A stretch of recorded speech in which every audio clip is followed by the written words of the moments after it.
Hello students, कैसे हैं आप लोग। क्लास 12th में हमने बिजनेस का सेकंड चैप्टर कंप्लीट कर लिया है। आपको एफडब्ल्यू टेलर की प्रिंसिपल्स और टेक्निक्स का वीडियो मिल गया है। मैंने कहा था कि आप टेलर की टेक्निक्स और प्रिंसिपल अच्छे से लर्न कर लेना। अब हम करने वाले हैं इसके एमसीक्यूज। यदि नए स्टूडेंट्स हों और वो एमसीक्यूज वाले वीडियो ये देखना चाह रहे हों तो इससे पहले जो दो हैं उन्हें आप देखें, जिनमें मैंने एफडब्ल्यू टेलर के प्रिंसिपल्स और टेक्निक्स समझाई हैं। ठीक है, पहले आप वो दोनों वीडियोस देख लीजिए, उसके बाद आप ये एमसीक्यूज कीजिएगा तो आपको भी बहुत अच्छा समझ में आएगा।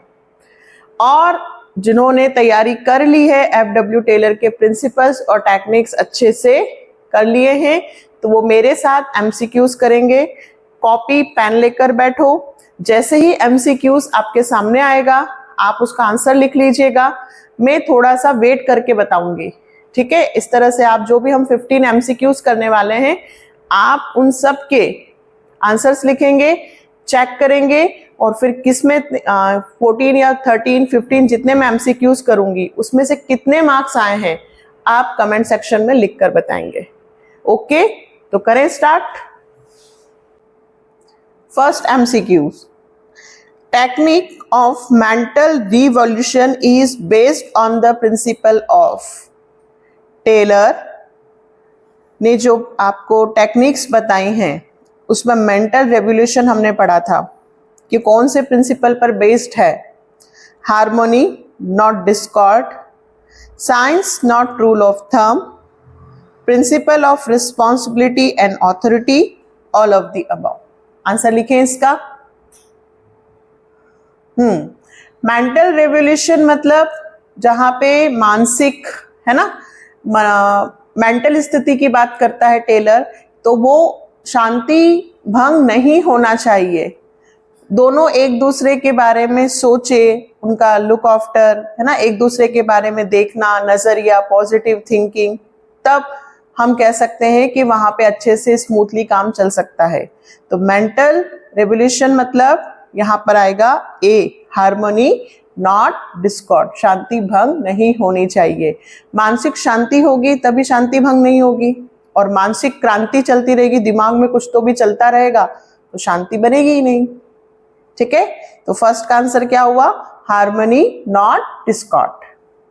Second, Taylor believe that there was only one best method to maximize efficiency।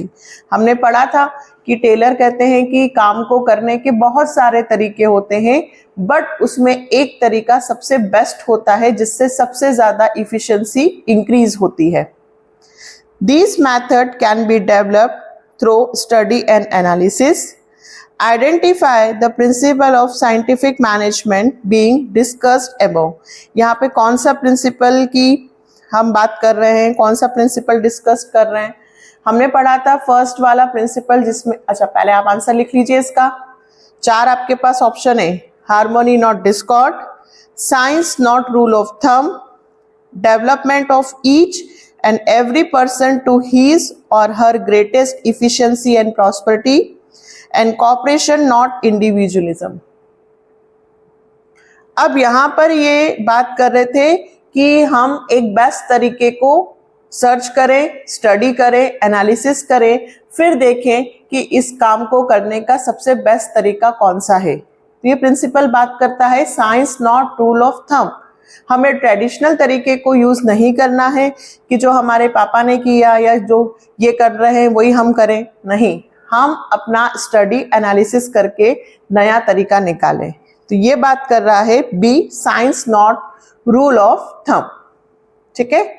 Third, the technique of scientific management given by Taylor which aims to establish interchangeability of manufactured part and product is।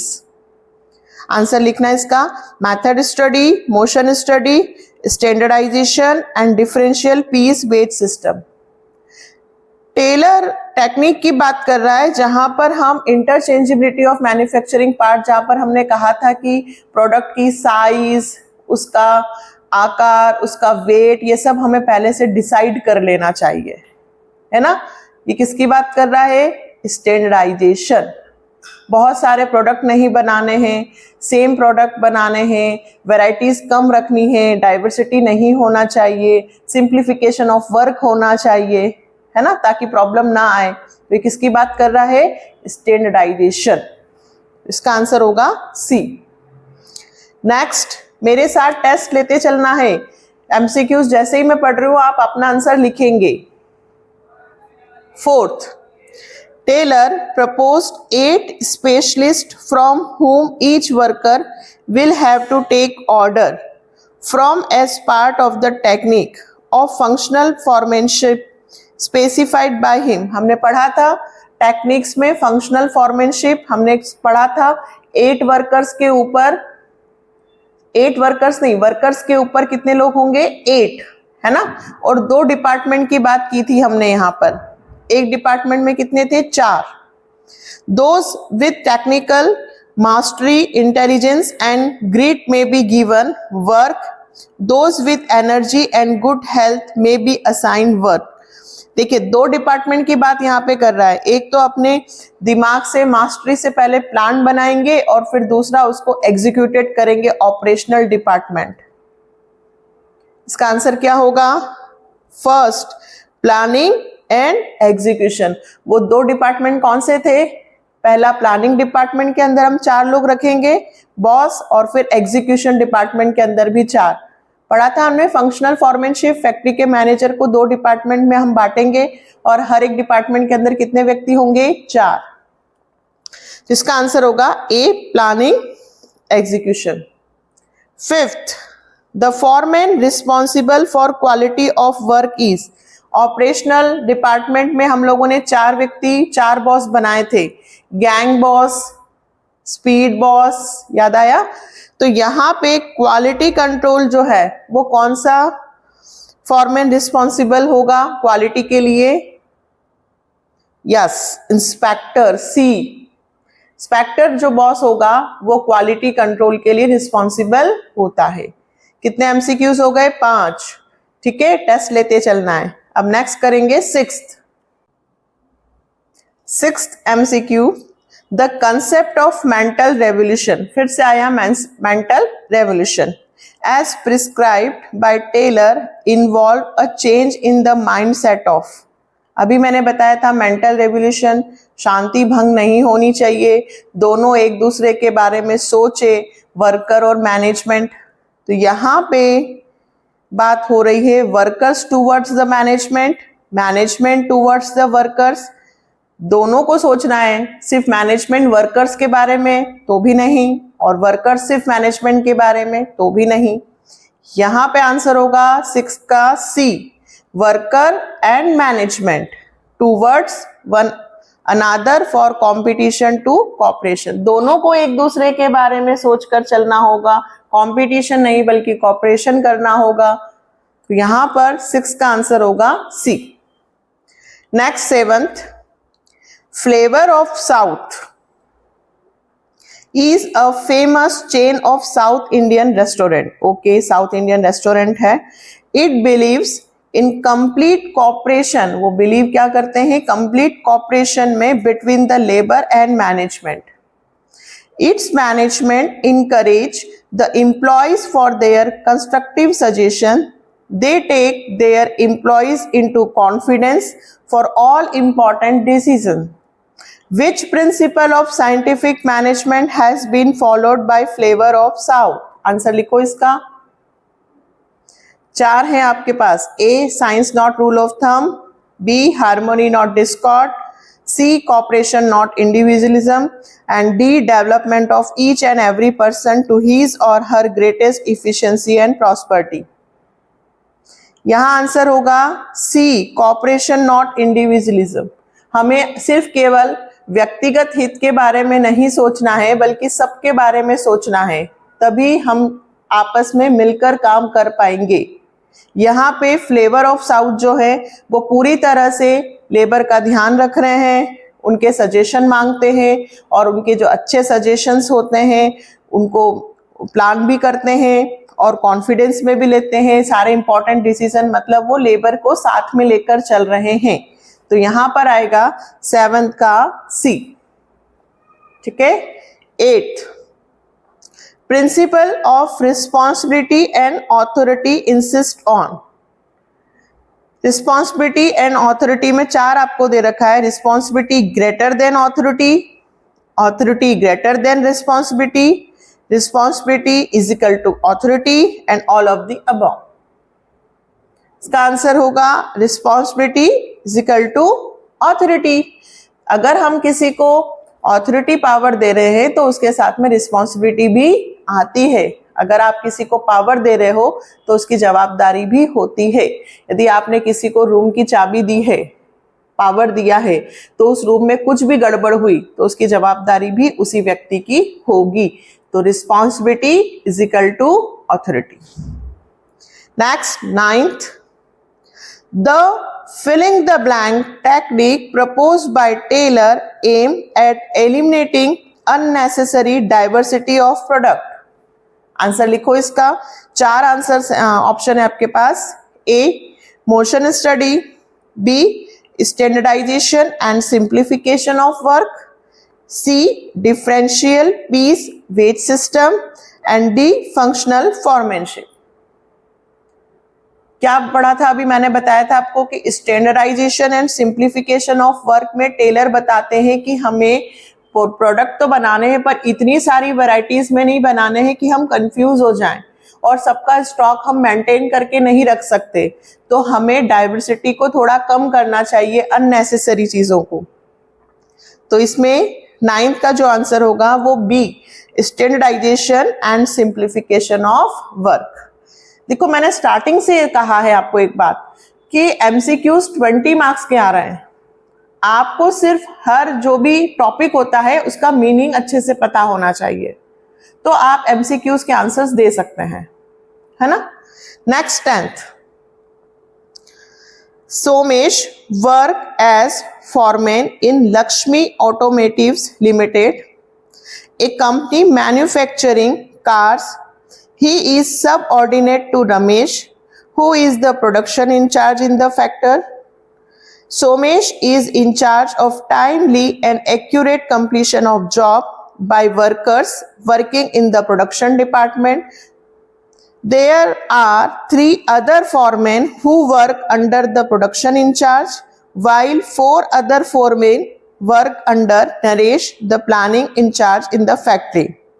Each of the 8 foremen is a specialist in his area and give orders to the workers relating to it। बहुत simple है ये तो। Answer क्या होगा इसका? 4 option है आपके पास। Method study, differential piece wage system, functional foremanship और standardisation and simplification of work.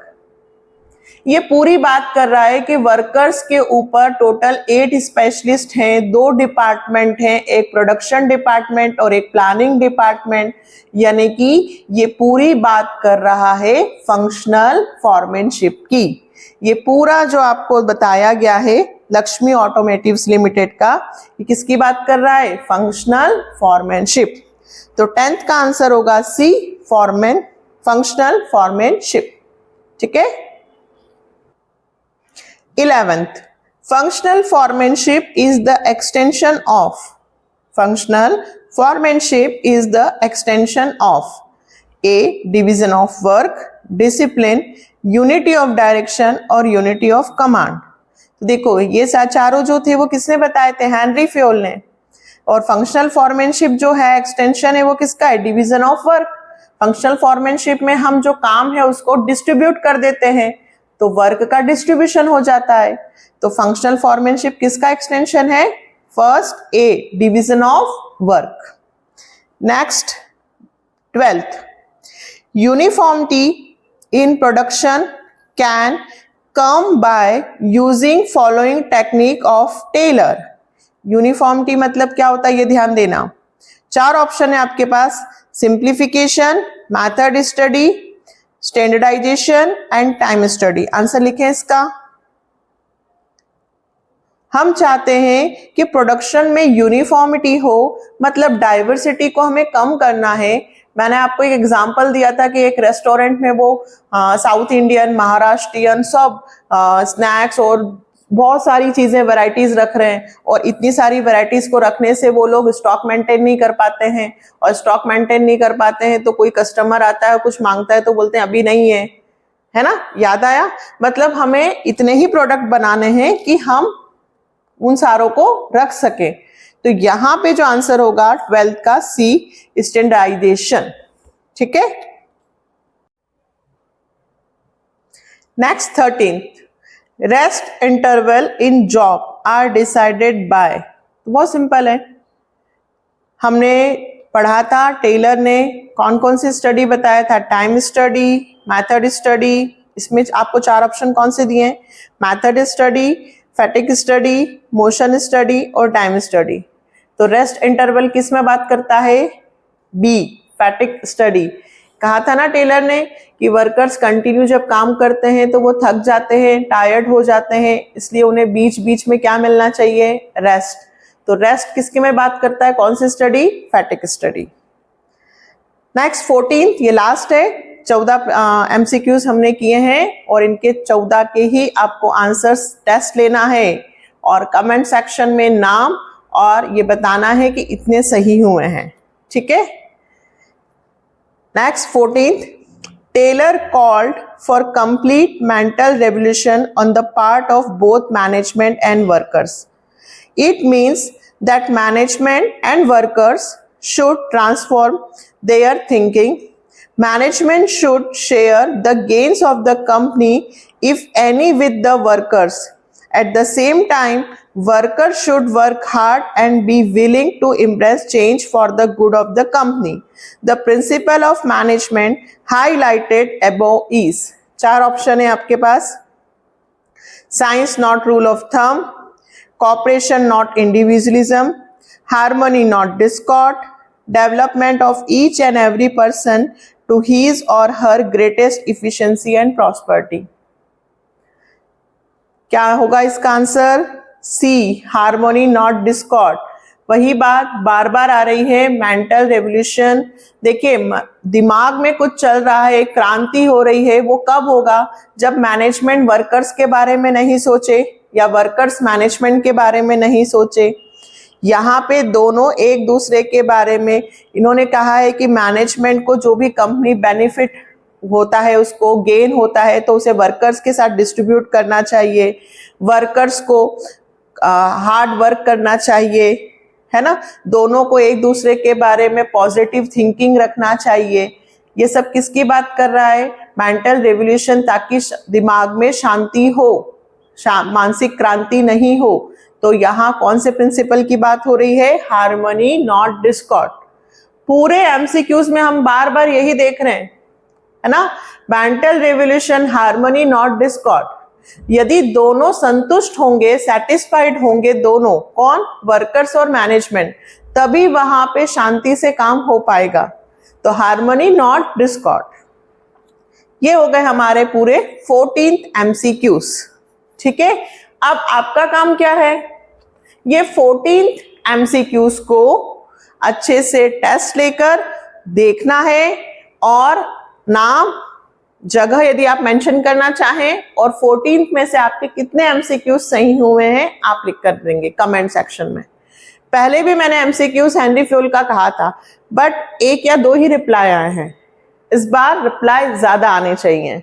Reply आने के बाद ही इस पूरे चैप्टर के कम से कम 10 केस स्टडीज आपको मिलेंगी, 10 से 12 इंपॉर्टेंट। तो जल्दी से जैसे ये वीडियो आपको मिलता है, टेस्ट लेकर और कमेंट करना है।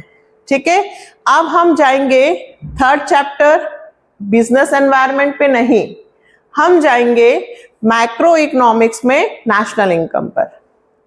ओके, तो नए स्टूडेंट्स हों या आपके फ्रेंड्स हों, उनको वीडियोस शेयर कीजिए और जितना हो सकता है like, subscribe and share. Bye.